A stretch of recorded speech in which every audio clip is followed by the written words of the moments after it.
کریں نا کہ جیسے اگر ایک بیوی جا کے جائز طریقے سے ہسبینڈ سے کہتی ہے خرچہ، تو وہ جو آپ نے ریفرنس دیا تھا رسول اللہ صلی اللہ علیہ وسلم کا کہ انہوں نے بیویوں کو الگ کر دیا، وہ فوراً اس آیت کا ریفرنس دیتے ہیں، میں بھی تمہیں الگ کر دوں گا، اور انہوں نے خرچہ مانگا تھا. بہت ریفرنسز ہیں.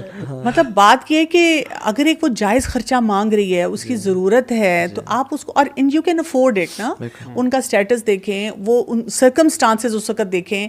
مطلب مجھے کئی دفعہ یہ بھی حیرت ہوتی ہے کہ رسول اللہ صلی اللہ علیہ وسلم عائشہ رضی اللہ عنہا کو ساتھ لے کر جا رہے ہیں، اور وہ ایک ہار پہنا ہوا ہے، وہ گم گیا، وہ ہار پہن کے جا رہی ہیں سفر میں، وہ ایک کوئی بڑا سیریس ایکسپیڈیشن ہے، لیکن اس میں اپنی بہن سے لے کر ہار پہن کے جا رہی ہیں. اب وہ ہار گم گیا ہے تو رسول اللہ صلی اللہ علیہ وسلم نے سب کو ٹھہرا دیا اور کہہ رہے ہیں ڈھونڈو.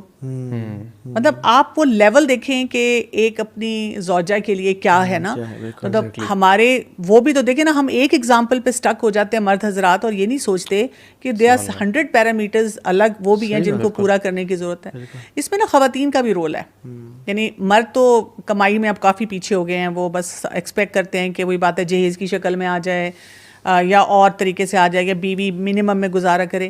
جو خواتین نے کمانا شروع کر دیا نا، یہ بھی بہت بڑا مردوں کے لیے فتنہ بن گیا. ایگزیکٹلی، بالکل، کہ مرد پھر ہینڈی کیپ ہوتے جا رہے ہیں، مرد پھر چھوڑ دیتے ہیں. ایک آٹومیٹک سا یہ سائیکولوجیکل ایک طریقہ ہوتا ہے کہ اگر بیوی کی جیب میں پیسے ہیں تو پھر مجھے ضرورت نہیں ہے اسے پوچھنے کی.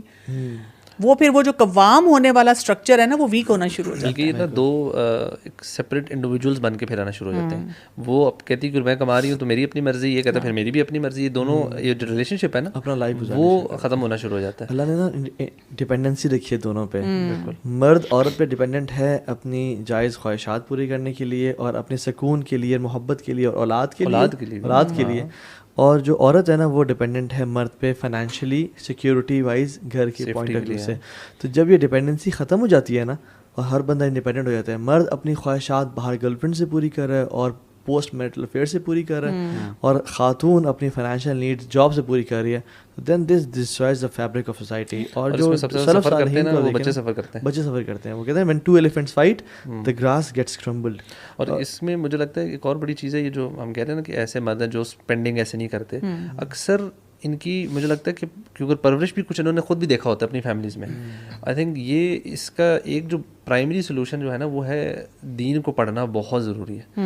کہ یار جب تک مرد اور عورتیں اپنی رسپانسبلٹیز دینی طور پہ نہیں پڑھیں گی نا، بجائے اس کے کہ اپنے گھر سے یا اپنے کلچر سے سیکھ کے وہ ریپلیکیٹ جب کرنے آتے ہیں نا، that's where lot of problems.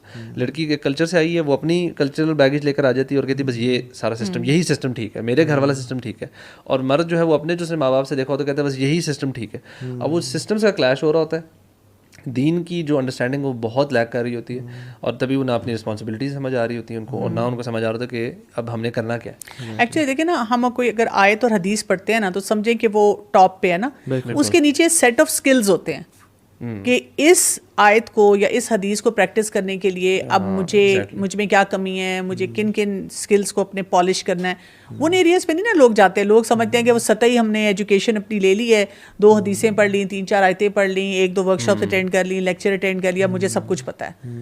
تو ہم میں سے ہر ایک کو وہ جسے کہتے ہیں نا سیلف اویئرنیس، سیلف ریفلیکشن کی بہت زیادہ ضرورت ہے کہ جب میں اس ریلیشن شپ میں جا رہا ہوں تو مجھے اپنے آپ کو کیسے اکوپ کرنا ہے. آپ کو میں بتاؤں کہ جو کپل تھیراپی ہوتی ہے نا، اس کا طریقہ بھی یہ ہوتا ہے کہ جب ہسبینڈ وائف بیٹھتے ہیں تو پہلے ان دونوں کو اپنے اپنے اسکلس پہ اکٹھے بیٹھ کے کام کروایا جاتا ہے. فوراً نہیں ان کے مسئلوں کو حل کیا جاتا، آپ اس طرح بات کریں، آپ اس طرح یہ کریں. ان دونوں کو پہلے اسیس کیا جاتا ہے، اور 8-10 سیشنز کم از کم جو ہوتے ہیں ان میں آپ ان کو پہلے صرف یہ گائیڈ کرتے ہیں کہ جی آپ اپنے آپ کو اکوپ کریں، آپ اس چیز میں کریں، آپ اس چیز میں کریں. دونوں کو نا ایک دوسرے کی اسٹرینتھ دکھائی جاتی ہے، ایک دوسرے کی ویکنیس میں ہیلپ کرنا، اور ان کو سکھایا جاتا ہے کہ اپنی ویکنیس کو کیسے ٹھیک کریں. پھر ان کو کمیونیکیشن اسکلس سکھائے جاتے ہیں، ایک دوسرے کو صحیح جگہوں پہ انفلوئنس کرنا سکھایا جاتا ہے. کیونکہ جب ہسبینڈ وائف کو جانے گا نہیں، یعنی اکثر یہ بھی بڑا ضروری ہے کہ وائف کا شادی سے پہلے پاسٹ کس طرح کا تھا، اس کا جو ابھی بیہیویئر ہے وہ کیوں ہو رہا ہے.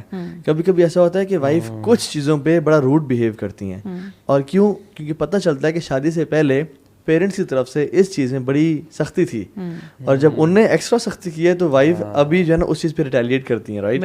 تو یہ بڑا جاننا ضروری ہے. اور اگر ہم سولوشنس پہ آئیں ڈاکٹر کنول، کہ ہم نے پرابلمس تو اکثر مینشن کر دی ہیں اور اس میں انالیسس بھی کر لیا کہ وائی تھنگس ہیپن دس وے، لیکن اب سولوشن کیا ہے فرام ناؤ آن؟ پانی تو ابھی سر سے یعنی چلا نہیں گیا.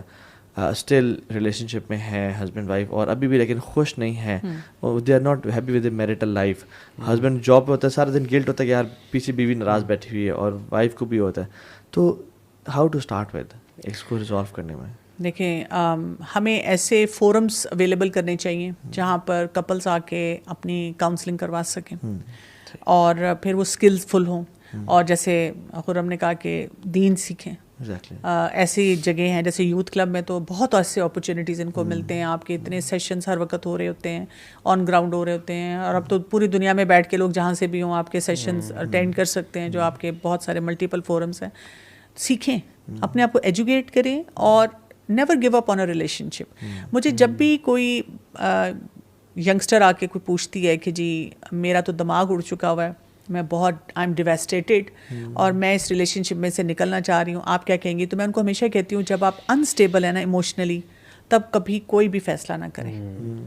پہلے اپنے آپ کو اسٹیبلائز کریں, اسٹیبل ہوں پھر دیکھیں, کیونکہ اسٹیبل ہونے سے پھر آپ کو دوسرے انسان کی خوبیاں بھی نظر آتی ہیں, ایک تعلق کا جو ریکوائرمنٹ ہے وہ بھی بہتر لگنا شروع ہو جاتی ہے, پھر آپ اپنے آپ کو سیٹل کر لیتے ہیں. اور بالکل وہ جو کچھ نا جب کچھ مرد میرے پاس آتے ہیں یا خواتین آتی ہیں, مرد تو کم ہی آتے ہیں ویسے, ہسبینڈ کی نیگیٹو باتیں, اچھا their mind is tuned in a way to think negativity پر ہسبینڈ. میں ان سے کہوں نا کہ آپ اپنے ہسبینڈ کی صرف 3 پازیٹیو باتیں گنوائیں, یاد نہیں آئیں گی, یاد بھی نہیں آئیں گی. اور دوسرا تو آپ بھی وہ ایسے کرتے ہیں لیکن پھر ایسا بھی کر دیتے ہیں. میں نے کہا آپ نے مجھے نیگیٹو نہیں بتانا, آپ پازیٹیو بتائیں. دے اسٹرگل اے لاٹ تبھی, لیکن دیکھیے وہ خیال رکھتے ہیں لیکن اپنی ماں کا زیادہ خیال رکھتے ہیں.